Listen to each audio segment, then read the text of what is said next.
There are 3 keys on the ring the Castler Street Baths gave me, and in 2 years I have only ever used 2 of them. The big brass one opens the street door, the steel one opens the boiler room, and the small one I was told to carry and never asked about again. I open the building at 4 in the morning, 6 days a week, in a western Pennsylvania mill town that has been losing people since before I was born. The borough built the baths in 1929, when half the houses on the hill had no hot water and a dime bought a shower and 30 minutes of steam. The mill is a fenced field of gravel now, but the baths never closed, mostly because nobody ever got around to closing them. There's a lap pool under a barrel roof, 6 lanes of green water and white tile, and off the locker room there is the plunge. The plunge is the old soaking pool, 8 feet by 10 and 4 feet deep, with a tiled bench running around the inside like a hot spring somebody domesticated. It drains every night at close and fills every morning at 4:30, straight off the boiler, and the fill takes 28 minutes. Verna runs the place the way her father ran it before her, and she hired me when the distribution center cut its overnight crew. On my first morning, she stood me in front of the plunge and gave me the only thing she ever called a rule. Start the fill at 4:30, and nobody goes in that water until 5. That meant swimmers, maintenance, her and me, no matter how cold the walk-in had been. She had me say it back, then taped a copy to the boiler room door where I would see it every morning. I figured it was a scald thing or an insurance thing, and for a long while I did not think about it at all. The locker room holds 48 steel lockers in 3 rows, and at close we leave every door open so the insides dry overnight. Every door but one. Locker 41 is shut when I leave at night and shut when I come in at 4, latch turned, as if somebody's street clothes were folded up inside. Behind the counter hangs a board of brass hooks, 1 numbered tag for every locker, and hook 41 has been empty every day I have worked here. I asked Verna about the missing tag my first week, and she said it was not missing and moved me along to the chlorine order. There were other things, small enough that each one arrived with its own excuse. The mirror over the middle sink fogs at 20 to 5, with the showers cold and the room empty, and clears in an oval at the height of a short man's face. Condensation finds the coldest glass first, I told myself. Some mornings there's a wake in the plunge while it fills, a slow rocking that laps the near lip, then the far lip, then the near one again. Filling water moves, I told myself. And some mornings on the tile between the plunge and the lockers, there are prints. Bare feet wide at the ball, coming up out of the water and going faint at the heel before they ever reach row 3. In 2 years, I have not found one print pointed toward the water. The 5 o'clock men taught me the etiquette without ever saying a word of it. They are retirees mostly, machinists and boilermakers gone gray, coming down the hill since a swim cost a quarter. They do their slow laps, and they do not so much as hang a foot in the plunge until 5:15. Albie, who is 81 and swims like a barge, tips his head to the plunge every morning, and the nod has never been for me. I want to say I broke the rule for a good reason, but the truth is I broke it because I was cold and my back hurt. It was the 2nd week of February, and sleet had come in sideways all night on top of old snow. I shoveled and salted the front walk before I touched a light switch, because the 5 o'clock men do not always lift their feet. Something in my lower back let go on the last throw, the kind of pain that makes you stand very still and negotiate. By the time the fill and the logs were done, it was 20 to 5, and the plunge sat there steaming like a held breath. The rule had 20 minutes left on it. I told myself the rule was about scalding, and the water was 102 degrees, and I was a grown man with a shovel-wrecked back. I stripped to my shorts, left my clothes on the bench by row 3, and went down the steps into the first water. The heat took the pain apart so fast I laughed, one dumb bark that bounced around the tile. I laid my arms along the lip, let my head hang back, and closed my eyes.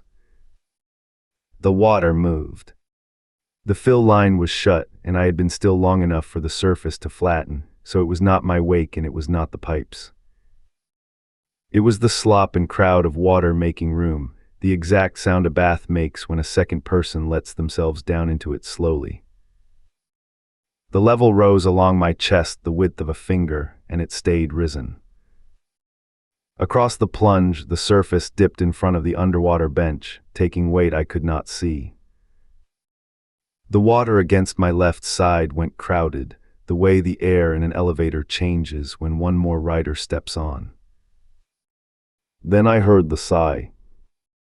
The boiler sighs too, but the boiler sighs from below, through pipe and concrete, and this came off the surface of the water at head height, 4 feet away. It was long and slow and glad, the sound of a man arriving at the end of a cold walk he has made 10,000 times. I did not shout, and I have thought hard about why, and the closest I can get is that nothing in that water wanted me afraid. I stood up, shedding water loud as applause, and climbed the steps with my eyes down. On the top step ahead of me there were already prints, wide at the ball, toes splayed, pointed in, filling with water while I looked at them. Whatever made them had passed me on its way into the plunge, while my eyes were closed.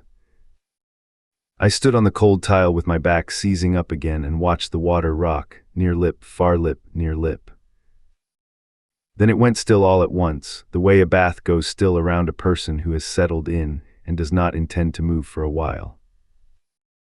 The mirror was fogged when I passed it, and the oval was clear, and I kept my eyes on the floor drain until I was through the door. I dressed in row 3 with my back to the room, which was not courage but had its shape, and I was behind the counter by 5. Verna came in at past with the deposit bag, took one look at me, and poured the first coffee for me instead of herself. I told her all of it, and she listened the way you listen to a story you already own. Then she sat down on her father's old counter stool, and she told me about Walter Uico. Wally worked the open hearth for 31 years, and he walked down to the baths every morning of all of them, and every morning after. First man through the door, first man in the plunge, locker 41, the same brass tag, 60 years of dimes and quarters across that counter.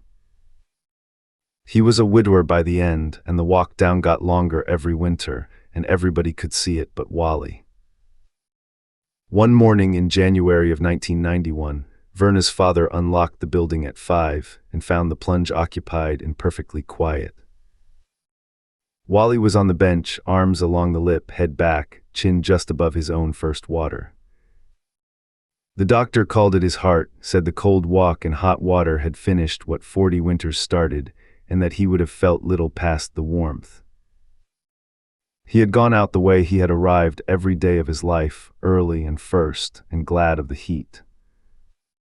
Her father never put tag 41 back on the board. He never explained it, but from that winter on the fill started at 4:30, the door opened at 5, and the half hour between belonged to Wally.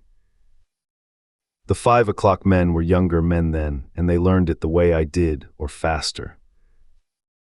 Albie is the one who teaches the new ones to nod. I asked her finally about the small key. She looked at my key ring for a while before she answered. It is the spare to locker 41, for the morning that latch is ever found standing open. Then she said, I will know he is done, and I can clear the locker, hang the tag on its hook, and let the first water go to whoever wants it. Her father carried that key 30 years and never used it. She carried it after him, and now it rides to work with me. That was 2 winters ago, counting from the one coming. I still open at 4, 6 days a week, and the rule has my voice on it when I hand it to the summer substitute. I have added one small thing of my own, and Verna allows it. On the real cold mornings, when the sleet comes sideways off the hill, I set a folded towel on the bench outside locker 41 before I start the fill. It is usually right where I left it when I check at 5. But twice now, on mornings when the walk down would have been hard on an old man, I have found it hanging on the hook nearest the plunge steps instead. I do not set the towel out to test him. I set it out because 60 years of dimes and quarters ought to buy a man a towel by the water. The mirror still clears its oval at 20 to 5, and these days I say a quiet good morning to the room as I pass, the same as to any regular whose name I know. The water answers the only way water can, near lip, far lip, near lip. At 5 I unlock the front door for the living, and by then the plunge is dead still, and always 1 degree warmer than the boiler says it should be. The big brass key opens the street door, and the steel key opens the boiler room. The small one stays on the ring, and I hope I carry it 30 years, and I hope I never have to use it.